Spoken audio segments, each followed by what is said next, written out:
Kun sagantaa miidiyaa Itoophiyaa Egereetii. Hordoftootaa fi dhaggeeffattoota sagantaa miidiyaa Itoophiyaa Egeree kun sagantaa torbanii kan miidiyaa Itoophiyaa Egereetiin simbira qaqqabudha. Ani Nugusee Girmaatii har'a mata duree hiriyaa filachuuf qabxiilee 9 murteessoo jedhu irratti yaada wal jijjiirraa. Egaa ergaan miidiyaa Itoophiyaa Egereetiin darbu namoota baay'ee bira akka ga'u laayik, sabskiraayib, sheer akka gootan isin gaafachaa. Turtiin keessan hanga dhuma sagantaa keenyatti nu faana akka turu kabajaan isin affeerra. Deebinee dhufneerra dhaggeeffattoota hordoftoota miidiyaa Itoophiyaa Egeree. Egaa mata duree hiriyaa filachuuf qabxiilee murteessoo 9 jedhu kana kaasnee wantoota dubbisneerraa gaafannee arganneerraa gurraan sin geenya. Egaa turtii gaarii isiniif haa ta'u. Egaa namni tokko biyya lafaa kanarra yoo jiraatu akkuma abbootiin keenya mukni tokko kophaa isaan boba'u, harki tokko kophaa isaa hin rukutu akkuma jedhan san namni namaaf qorichaa. Namni tokko biyya lafaa kanarratti yoo jiraatu yeroo gammachuus, yeroo gaddaas, yeroo argatus, yeroo dhabus, yeroo fayyaas, yeroo dhibamees namni isaaf ni barbaachisaa, dirqama. Kanaafuu namni nama wajjin jiraachuun tokkoffaa uumamaanuu namni gaafa uumamu addaan kophaa isaa uumame Waaqayyoo namni kophaa isaa ta'uun ittiin jiru jedhee Hewaanin akka uumeef hundumti keenya hin beeknaa. Kanaafuu namni hiriyaa qabaachuun, nama wajjin jiraatu qabaachuun, nama wajjin jiraachuun namaaf dirqama ta'aa jechuudha. Dirqama ta'aa jechuudha. Nama wajjin yoo jiraatu garuu hiriyaan gadheen amala gaarii nama jala balleessiti waan ta'eef hiriyaa gaarii filachuun barbaachisaa ta'aa jechuudha. Borumtaa ofii tolchuuf, karaa ofii qajeelchuuf, jiruuf jireenya ofii fooyyessuuf, guyyaa guyyaatti gara caalutti ce'uuf hiriyaan murteessadha. Hiriyaan murteessadha. Teessoo hiriyaa gaariirra namni taa'e nama gaarii ta'a. Teessoo hiriyaa micciiramaarra namni taa'e immoo nama micciiramaa ta'a. Kanaafuu akkuma raanni harree wajjiniin oolte dhiitichoo barattee galte akkuma jedhame san namni nama hin taane wajjin oole amala nama hin taane san fudhatee dhufa waan ta'eef hiriyaa gaarii filachuun, hiriyaa qalbii akka horannu, akka guddannu, akka jijjiiramnu, biyyas hawaasas akka fayyannu akka taanu kan nu taasisu hiriyaa gaarii filachuun barbaachisaadha. Kanaaf immoo qabxiileen ulaagaa baay'eetu jiru. Ulaagaawwan jiran gurguddoo keessaa 9 gabaabatti ilaalla. Hiriyaa gaarii filachuuf qabxiileen xiyyeeffannaa itti kennuu qabnu. Inni jalqabaan hiriyaan nu filannu hiriyaa waa'ee nu filannuuf sanni nu caalu ta'uu qaba. Hiriyaa nu caalu. Amma nuyi fedhii guddachuuf qabnu, fedhii fooyya'uuf qabnu sun akka milkaa'u hiriyaa nu caalu filachuudhaa qabna. Hiriyaan nu caalu yeroo hundumaa akka guddannu ol nu harkisa. Akka guddannu jechuudha. Namni bilchaatan akka bilchaan, namni qajeelan akka qajeellu, namni hojii jaalatu, namni amanamaan akka jaalata, akka hojii jaalannu, akka amanamnu. Kanaafuu gara itti ce'uu, itti guddachuu barbaannu sanitti akka deemnu yoo barbaachise dhimma sana mata duree saniin kan nu caalu filachuudhaa qabna. Hangafa filachuudhaa qabna. Hangafa ilaaluudhaa qabna. Beekumsaan hangafa kan ta'e, qabeenyaan hangafa kan ta'e, amanamummaadhaan, amantaa isaatiin, jaalalaan, fayyaalummaadhaan kan nu caalu filachuu qabnaa jechuudha. Gara isaatti ol guddannaa jechuudha. Kanaafuu ulaagaan inni jalqabaa hiriyaa gaarii filachuuf itti xiyyeeffachuu qabnu qabxiin inni jalqabaa hiriyaa nuyi olii ta'uudhaa qabaa. Kana xiyyeeffannaa keessa galchuu qabnaa jechuudha. Inni lammaffaan isa piriisimpil yookaan immoo qajeelfama nu hordofnuun qajeelfama wal fakkaatuun kan hordofamu kan gaggeeffamu ta'uu qaba. Amma tokkummaa keessatti garaagarummaan jiru bareedina dhuguma. Yaa ta'u malee ilaalcha fi qajeelfama jiruuf jireenya keenya keessatti hordofnuun namoota nu fakkaatan filachuu qabna. Namoota nu fakkaatan. Ilaalchi isaanii qajeelfamni isaan jiruuf jireenya isaanii keessatti hordofan keenyan ilaalcha keenyan qajeelfama nuuf jiruuf jireenya keenya keessatti hordofnuun kan wal fakkaatu ta'uu qaba. Kan wal fakkaatu. Yoo ilaalchi fi qajeelfamni jiruuf jireenya keenya keessatti hordofnu yoo gargar ta'e hiriyaa kana wajjin araaramuuf ilaalcha keenya qajeelfama jiruuf jireenya keenya keessatti hojjennu gara tokkotti fiduuf dhama'aa baanaa jechuudha. Odoo jiruuf jireenya keenya keessatti jijjiirama tokkollee hin fidin ilaalcha fi qajeelfama jiruuf jireenya keenya keessatti hordofnu gara tokkotti fiduuf dhamaanaa jechuudha. Kanaafuu gabaabumatti nama ilaalcha fi qajeelfama jiruuf jireenya keessatti hordofnu wal fakkaatu filachuudha. Inni sadaffaan galma wal fakkaatu qabaachuudhaa qaba. Galma nuyiin wal fakkaatu. Fakkeenyaaf barataan hiriyaan isaa barataa cimaa ta'uuf carraaqu ta'uu qaba hiriyaan isaa. Qonnaan bulaan hiriyaan isaa qonnaan bulaa qotee oomisha gaarii oomishuuf dhama'u ta'uu qaba hiriyaan isaa jechuudha. Kanaafuu galma tokko qabaachuudhaa qabna. Galma tokko. Yeroo tokko galma adda addaa qabaatanii hiriyaa ta'anii hanga fuudhaaf heerumaatti wajjin hin deemuun jira. Dhumarra garuu yeroo dheeraa wajjin hin turan yoo gargar ba'an. Kanaafuu galma wal fakkaataa qabaachuudhaa qabna. Inni afuraffaan milkaa'ina keenyatti kan gammadu ta'uu qaba. Milkaa'ina keenyatti. Nuyi gargaarsa hiriyaatiin isaa ta'u, tattaaffii keenyan isaa ta'u, jiruuf jireenya keenya keessatti wantoonni ittiin milkoofnu baay'eetu jiru. Qabeenya qabaachuudhaan ta'uu danda'a. Qabxii gaarii mana barnootatti fiduudhaan ta'uu danda'a. Hojii gaarii argachuudhaan ta'uu danda'a. Kanaafuu jiruu fi jireenya keenya keessatti wantoota ittiin milkoofnu sanitti gammaduudhaa danda'uu qaba hiriyaan sun. Gaafa san hiriyaan kun hiriyaa xuruudha. San bira darbee garuu adaduma nuyi milkoofne nurraa faayidaa biraa kan barbaadu. Yookaan mooyyuu waa'ee milkii keetii akka itti milkoofte yoo itti haasoftu kan yaada jajjabinaa si hin kennine. Kasi hin jajjabeessine. Durduuba keetitti kasi hamatu.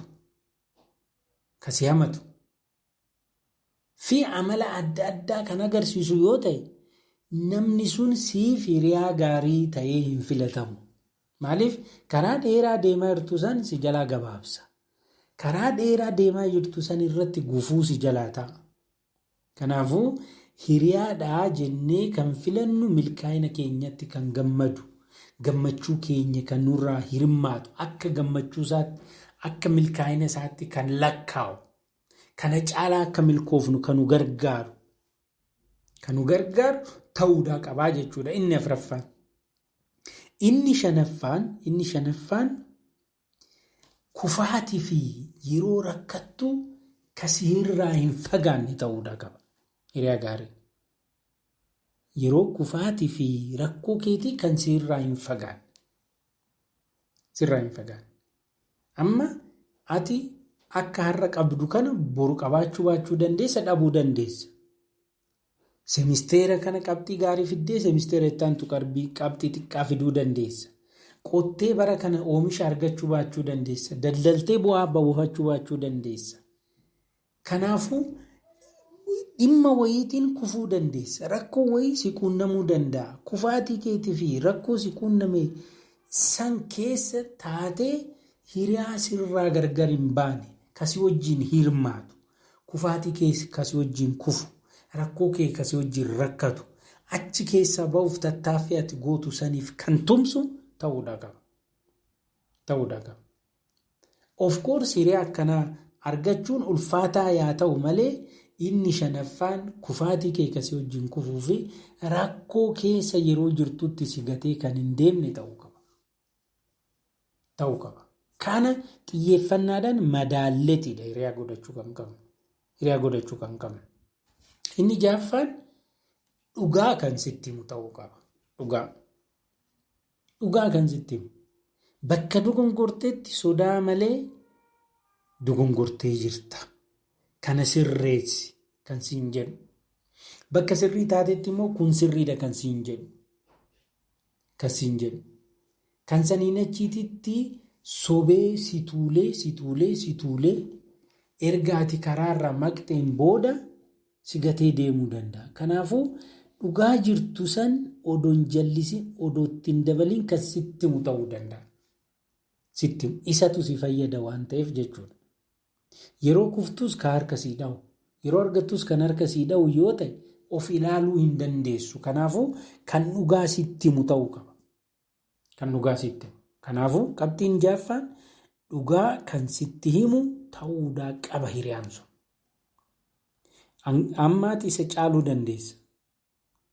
Amma isa hordofaa jirtaa ta'u yookaan immoo isa caaltaa ta'u.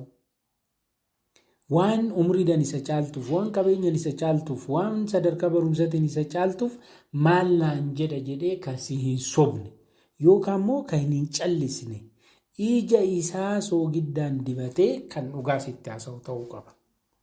Hiriyaan. Kanaaf dhugaa dubbatanii bakka dhiitte buluu wayya. Maaliif gaafa bariite sobni sun baramuun isaa hin hafu. Kanaafuu kan dhugaa sitti himu ta'uudha qaba. Inni torbaffaan eenyummaa kee shakkii tokko malee kan fudhatu ta'uu qaba. Eenyummaa kee shakkii tokko malee sitti himuudhaa qaba. Eenyummaa kee.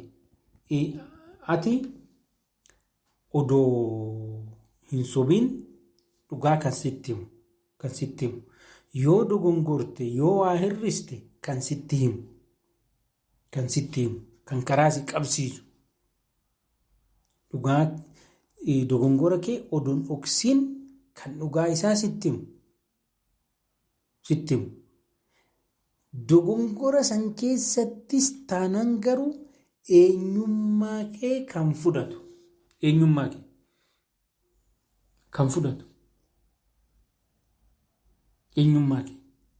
Namummaa keetiif kabaja kan qabu. Fakkeenyaaf hiyyeessa ta'uu dandeessa. Hiyyummaan kan biraa, eenyummaan kee kan biraa. Hiyyummaan eenyummaa kee miti. Durummaan eenyummaa kee miti. Namummaa kee rispeekt kan godhu, kan fudhatu namummaa kee. Malee sanyii kee lakkaa'ee, sadarkaa barumsaa kee lakkaa'ee, qabeenya kee lakkaa'ee, kabaja addaa kan sii kennu ta'uu hin qabu. Gaafa qabeenya dhabde, gaafa dulloomte, gaafa kufte si gatee si biraa deemuu danda'a. Kanaafuu eenyummaa kee afaan kee ta'uu danda'a, aadaa kee ta'uu danda'a, sadarkaa barumsaa kee ta'uu danda'a. Kana hunda odoo ilaaliin namummaa kee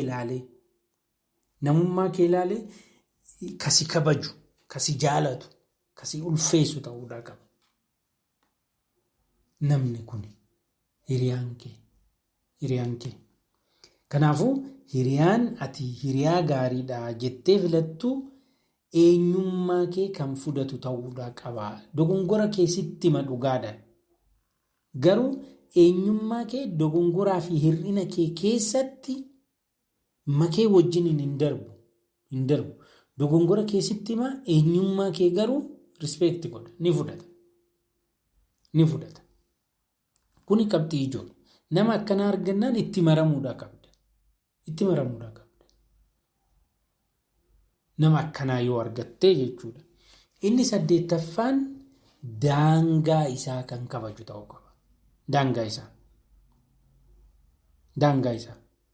Hiriyaa jechuun waan kee hunda keessa seenee kan borcu ta'uu hin qabu. Daangaa mataa isaa qaba. Daangaa isaa.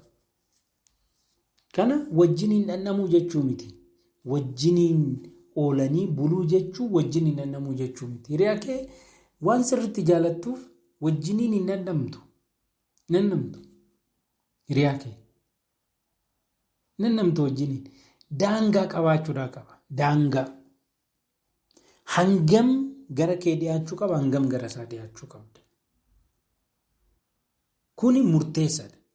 Dhimma dhuunfaa kee. Personal life isa jennu kana. Dhimma dhuunfaa kee keessa seenee bukeessuudhaa hin qabu. Bukeessuu hin qabu. Haga hayyamteef qofa fudhatee hiriyaa kee ta'uuf kan murteessu ta'uu qaba. Inni malee tokko dhimma kee keessa seenee borcuu kan barbaadu ta'uudhaa hin qabu. Kanaafuu daangaa isaa eeggatee deemuu kan danda'u. Daangaa isaa. Hanga daangaa isaas dhufee lapheen isaa garuu hanga daangaa isaa hin hayyamamne isaaniis si wajjin jiraachuudhaa qaba. Siif kabaja. Siif jaalata. Kanaafuu daangaa kan kabaju ta'uu qaba hiriyaan sun. Daangaa san kan hin ceene. Dhimma dhuunfaa kee keessa seenee bukeessuu malee kan jedhu hayyama kee malee sun hiriyaa gaarii miti. Kanaafuu daangaa kan kabaju, daangaa walitti dhufeenya keessanii kan kabaju ta'uudha qabaa jechuudha. Inni 8ffaan. Inni 9ffaa fi inni dhumaa dhokataa ta'uu hin qabu.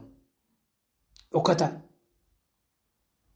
Eenyu akka ta'e, maal akka hojjetu, eessaa akka dhufu, eenyu wajjin akka jiraatu, maal akka jaalatu, maal akka hin jaalanne. Ifaan sitti himuu kan danda'u ta'uu qaba. Sitti himuu. Waa'ee kee qofa beekuu osoo hin ta'in, waa'ee isaa sitti himee waa'ee kee akka itti himtu gochuu kan danda'u.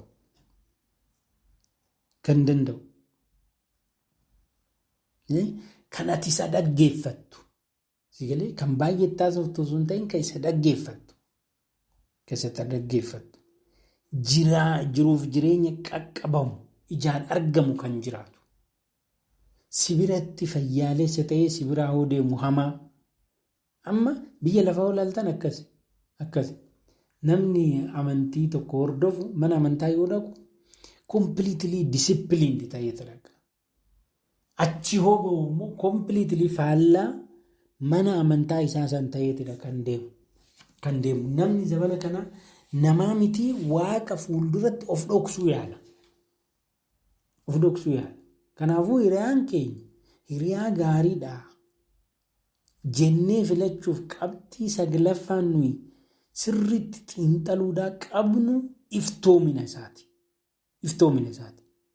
Yaada nu kaasnu irratti iftoominaan sodaa malee yaada kennuu danda'uu isaa. Dhimma isaa iftoominaan nutti himuu isaa, nutti of agarsiisuun isaa ilaallamuudha qaba. Of dhoksee nutti dhiyaatee booda nu fuudhetillee baduu waan danda'uuf. Kanaafuu hin ta'a jennee waan qabannu fayyadamuuf waan ta'eef hiriyoomuun wantoota 9 kana xiyyeeffannaadhaan ilaaluun barbaachisaadha jechuudha. Hiriyaa qabxiiwwan 9 kanaan madaallee qabanne hanga du'aa wajjin hin amanamne. Gatii hunda wajjin kafalle. Wareegamummaa hunda wajjin wareegamne. Hundumti isaa waliin ta'a. Wanti kophaatti ta'u hin jiru. Kanaafuu hiriyaa gaarii yoo filannu qabxiiwwan 9 kun murteessoodha jechuudha akka dimshaashatti oolan. Kana bira dabarree ispeesifik wantoonni ta'anii ilaaluudhaa qabnu, madaaluudhaa qabnu jiru.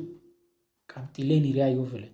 Garuu akka waliigalaatti 9 kun qabxiilee murteessoo nuti hiriyaa gaarii filachuuf xiyyeeffannaa itti kennuu qabnuudha.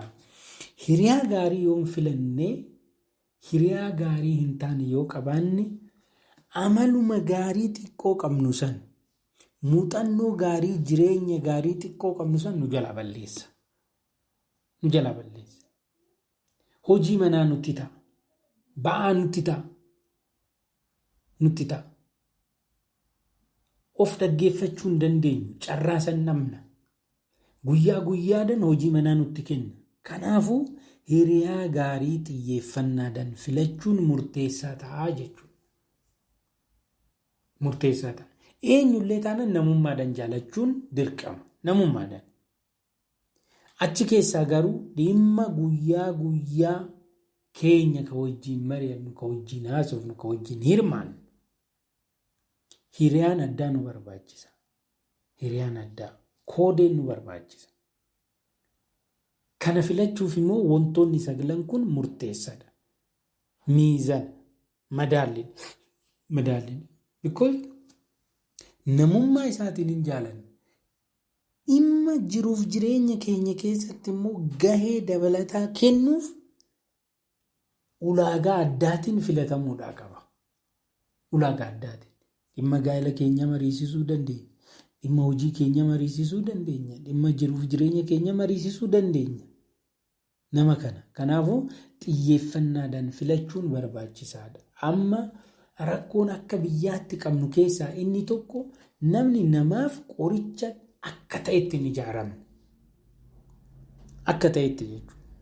Hiriyaan nuti iddoo addaa kenninee fi wajjiniin dhimma biyyaas haa ta'u, dhimma amantaas haa ta'u, dhimma siyaasaa haa ta'u, dhimma diinagdee hawaasummaa haa ta'u, garaadhaan haasofnee hanga du'aa wajjiniin dhimma wajjiniin haasofne saniif qabsoofnu hin jiru.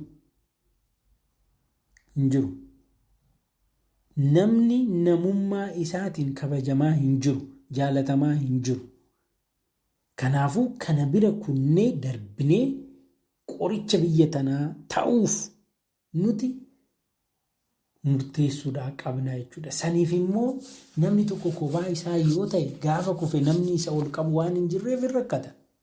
Kanaafuu tokko ta'uurra 2 ta'uun barbaachisaadha. Gaafa 2 taanu kan wajjiin lakkaawwamu sun garuu akka keenyatti gara barbaannu sanitti akka nu geessuu danda'utti kan ijaarame, kan bocame ta'uudha qaba hiriyaan keenyaa jechuudha. Barbarree ofumaa dhaabu. Garuu barbarree ofumaa dhaabaniiti, ofumaa tolchanii qopheessaniiti na gubdee jedhu immoo. Na gubdee. Akka akkas hin taane jalqabuma sirreessuun barbaachisaadha jechuudha. Sirreessuun. Nuyi amma jireenyuma dhuunfaa keenyatu baannee deemuu hin dandeenye. Maaf hojii manaa lammataa ofirratti dabalu? Maaf ofirratti dabalu? Kanaafuu hiriyaan gaariin qoricha rakkoo keenyaati. Qaawwa keenya kan nu duuchu. Galteedha nuyiif. Gaachana nuyiif. Kun akka ta'u qabxiileen 9 kun ilaalamuudhaa qabu jechuudha. Egaa hordoftoota keenya gabaabumatti hiriyaa gaarii filachuuf qabxiileen 9 murteessoon sun kanaadha jechuudha. Hamma tokko waan ka'umsaa akka argattan abdii qaban. Turtiin keessan nu wajjin waan ta'eef galatooma. Egaa yeroo biraa carraa yoon argadhe mata duree biraatiin immoo deebinee gabaabsinee qabxiilee murteessotaa wal jijjiirraa. Waan nu wajjin turtaniif galatooma. Asumaan ani nagaatti isiniin jechaa yeroo biraa deebinee hanga wal agarruutti Waaqayyo biyya keenya fi uummata ishee yaa eebbisu yaa eeguun isiniin jedha.